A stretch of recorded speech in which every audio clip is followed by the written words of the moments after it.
Welcome back, everyone, to My Fake Podcast. It's a podcast that's not a podcast because it's on YouTube and nowhere else. Welcome, my friend Isla Morley, for her third installment of our mini-series. Welcome to the show. Yeah, it's good to be here. And we are talking about something that is fascinating and interesting, but a little bit button pushy because some people feel more strongly about commercial versus literary fiction. The reason I wanted to talk about literary fiction in particular, and more sort of like a how-to discussion, is because I think there is endless advice online, especially on YouTube, about how to write commercial fiction, but very little advice about how to write literary fiction. So could you possibly break down for the audience what would be the difference between a commercial novel and a literary novel? Well, I'll do my best. Okay. It's not easy. Well, first of all, we hear a lot of the time about the difference between commercial fiction and literary fiction is whether it's plot-driven or not. And I don't get that. I don't subscribe to that. I think that regardless of whether it's literary or commercial, it has to have a really engaging plot because we're storytellers, and people who read stories or engage with stories, listen to stories, they want to move through a story that has a lot of tension. So you can write nice, fancy prose, but if all you have is metaphors, what else you got? Yeah. We're going to put the book aside, and we can list books like that. Right. So the other distinction that is helpful for me is really to say, where is the engine of the story located? Mm-hmm. So in commercial fiction, I think that it is located more in the action. But in a literary novel, for sure, it is located inside the character's mind and heart. Would you say, too, for commercial fiction, the engine is often located in the concept? Because sometimes the pitch can be intriguing and really cool more in a commercial book. Well, you get concept literary fiction. True. That just doesn't go anywhere. And I've written that book that goes nowhere. So I know the book. Yeah. So I kind of stay away from concept. Right. And keep more to the focus of what is a character's inmost desires and fears, and the kind of the memories and the aspirations and the hopes, and use that as the engine to drive the action and to propel the plot forward. Yeah. Does that make sense? Yes, definitely. And I do want to make a distinction for the audience that some people who are more proponents of commercial fiction, they find that the literary folk can be a little snobby or pretentious because it's like, well, it's not literary fiction, it's just commercial fiction.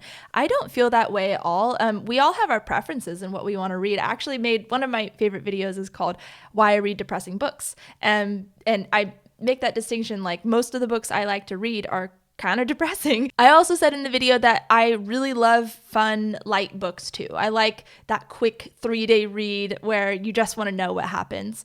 And so I just want to say that there's no, one is not right, one is not wrong. Well, I believe that elements of both have to be in both stories. Absolutely. Literary fiction really benefits from the aspects of commercial fiction. And if you're going to write a literary novel, to try and get as many of those elements as possible, and to kind of hit that sweet spot. Yeah. Everyone's looking for the sweet spot right now where it's draws people in, it's page turner, but still deep enough where you feel super connected to the characters. And I think that's what it is for me too. For literary books, I feel a lot more connected to the characters than in commercial fiction. And I think the thing that connects us with those characters is really what the characters think and feel, right, as opposed to in commercial fiction, maybe you're going to see more about what the characters do and say. Yeah. So it's the feeling aspect that makes us connect with those characters, that makes us relate. Right. And really, we all want that opportunity where we can slip into somebody else's skin for a while. I mean, that's pure escapism. Yes. To kind of live the inner journey, not just the outer journey. Yes. And maybe 2 examples just for the audience of like a big commercial novel might be like The Da Vinci Code, right? Right. And then a like a big famous literary novel that's coming to mind is Life of Pi, something like that. What's maybe a literary novel that comes to your mind that people would know? Well, Jonathan Franzen's Freedom. Yes, exactly. And another thing about literary prose is it's there's a lot more care taken with on the sentence level, right? Yes, and particularly with metaphor, Yeah. and paying attention to the lyrical aspect of the line. Right. So this video is for past me, who is on the hunt for like, hold my hand and please tell me how to write a literary novel. I'm just more interested in literary fiction personally, and I typically watch how-to videos for commercial fiction and try to sort of make it apply to literary, because it does apply, a lot of it. So we have Isla on the show today because she wrote the book The Last Blue. It comes out May 2020. That is this year. And this is literary historical fiction, right? Right. And With a lot of commercial aspects to it. did you just hit that sweet spot or what? So inevitably, I'm going to ask you that question that most authors sort of maybe roll their eyes at. How long did it take you to write The Last Blue? So it took me twice as long as what it took me to write my debut novel, Come Sunday. And that was when I was working outside the home as well. And I had a 3-year-old. So I don't know how that happened. Yeah. But, now this is my only work that I do. And my 3-year-old is now a senior in high school. And somehow it's taken me twice as long. So it took me 5 years. Why is that? A lot of life happened. Yeah. Yeah. And I think sometimes when there are family crises or emergencies or life transitions, it's okay to have a novel just take a back seat. And that's what happened. And actually, it turned out that those major life events started to inform some of the story. Yeah. And that will only come with letting go and being entrusting. We talked about trust earlier before we turn the mics on. That you wouldn't, if you're just forcing it, like, I have to write my book, even though this major life thing is happening, rather than stepping back and looking at how it can affect your writing. That's right. When you're writing a literary novel, what is always at your focus? So I start with the character. Okay. For me, that's where it always begins. It's some kind of engaging character who's in an extraordinary circumstance. So the book before last, a young teenage girl is abducted by a survivalist, and she's kept in this abandoned missile silo. And in this case, it's a woman with blue skin who's lived banished her whole life for her own protection deep in the Appalachian wilderness. And she has to stay hidden to protect herself. All that changes when a photographer from Cincinnati comes along and he's looking for a scoop, story, to salvage his career.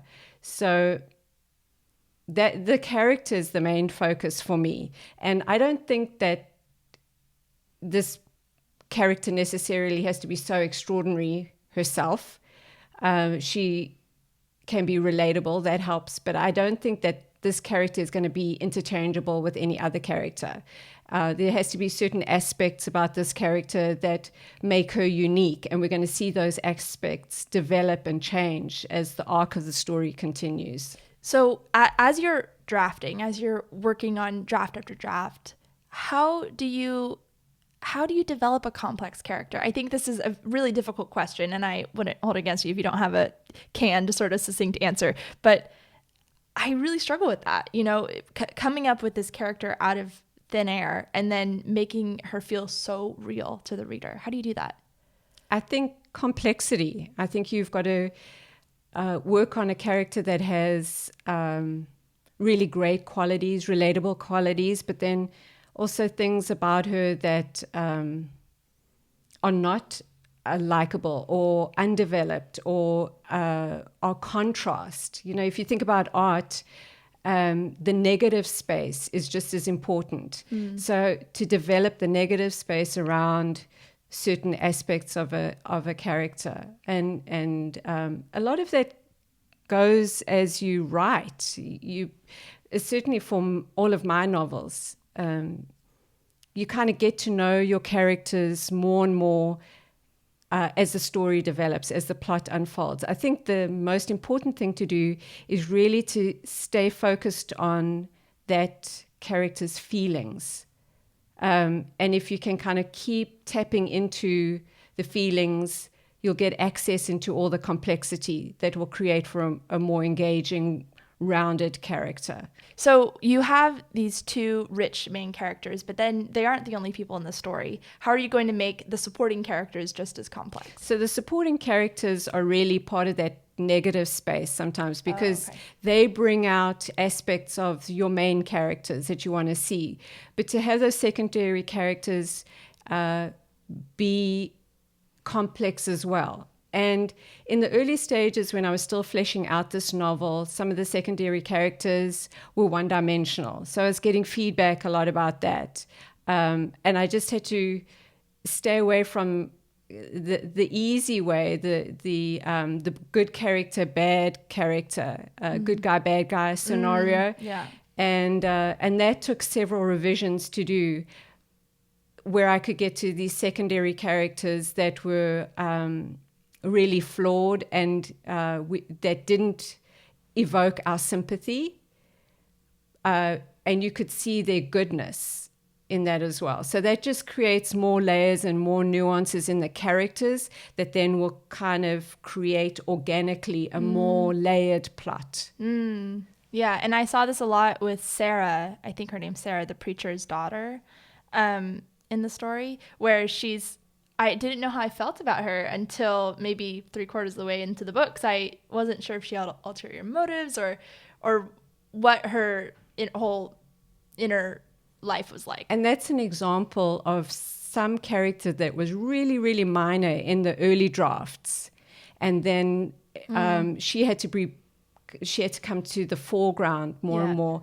And not just telling her own story, but really she was integral to kind of informing how the main characters were going to make their choices. So let's talk briefly, and we could probably make a whole conversation about this, but about plotting versus pantsing, which is the term people, discovery writing, flying by the seat of your pants is what people call it. Are you a plotter or are you a discovery writer? Discovery, for sure. Yeah. Can you explain that process a little bit? Well, let me say that the novel that lives in my drawer, it was the second novel that I wrote, that it was just such a great concept for a structure, and I had plotted everything out. And the problem was that I never discovered anything when I was writing. I was always writing to this goal, to this discovery that I'd already cooked up. Whereas when I write all my other books, if I can just go to that feeling level of the main character and let that drive everything, things unfold that then are surprising to me. And I think the best way to kind of have a discovery or surprise for a reader is if the writer herself experiences that moment of surprise. Yeah. And I've done things, I don't know if you've done this, where something is so surprising and kind of such a stunner that after I've written a scene, I'll just say, oh no, that can't happen. And I'll go and rewrite it the way that it's supposed to happen. Think, yes. And and that's happened where I've had to actually go back again and go to the original thing that presented. So, but I do know that people write according to plots. Yeah. For me, the engaging part of writing a story is to find out what happens. You know, we've got to sit at a desk every single day. Yeah. It better be an interesting. It's got to be an adventure. Yeah. Otherwise, why do it? Right. Yeah. And I know people write successfully with plotting all the time. And some of my favorite books, I'm sure they were plotted. But I've done that before. My first book was plotted and it was bad. It was just, I mean, there were some moments, but it wasn't that exciting to write. I think if you plot, well, my temptation is so that I know that it's going to amount to something. I want that kind of assurance before I embark on such a huge undertaking. Yeah, definitely. I mean, you've said before that you don't know if you have a book until a year later. Right. And you can outline something and plot something in, a couple of weeks. Yeah.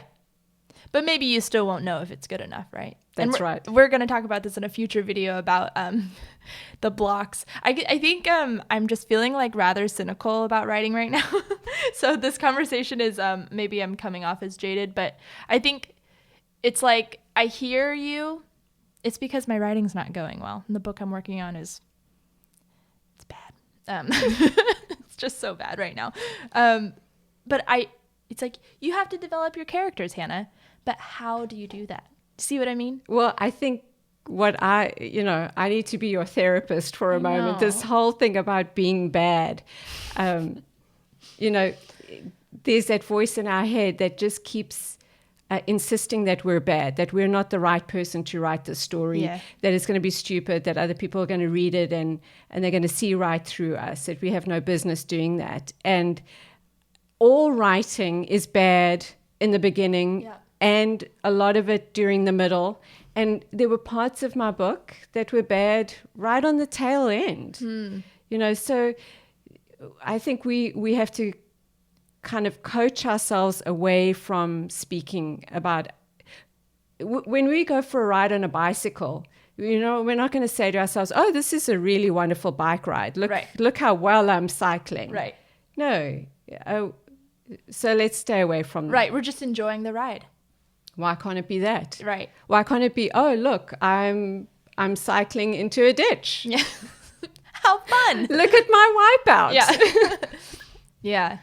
I think when it comes to, I think plotting feels like you have more control and it feels like I'm going to be able to force this book out. But when you're discovery writing, like the way that you and I write, especially like by hand, it's full on just, where is this going to take me? And inevitably there's going to be those voices. I think for me, a good image is, again, with art. Mm-hmm. Like you have a subject that's for whatever reason engaging, and you're going to start the whole process of making a beautiful painting just by sketching. And so much of our process is just sketching and then defining the subject more and more of the background and getting the dimensions right. It's just sketching. And there's no place for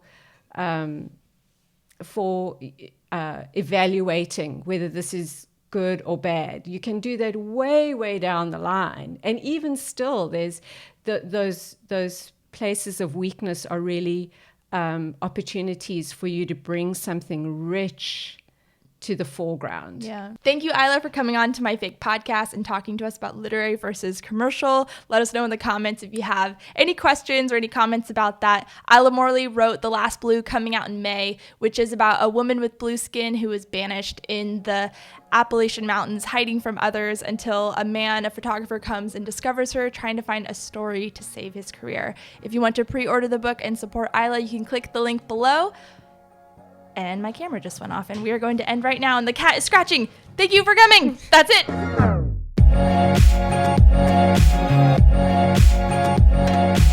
To pre-order the link, pre-order the book. Pre-order the link. You can't pre-order a link. God. Okay, but I got that pretty good. It was so good. I know.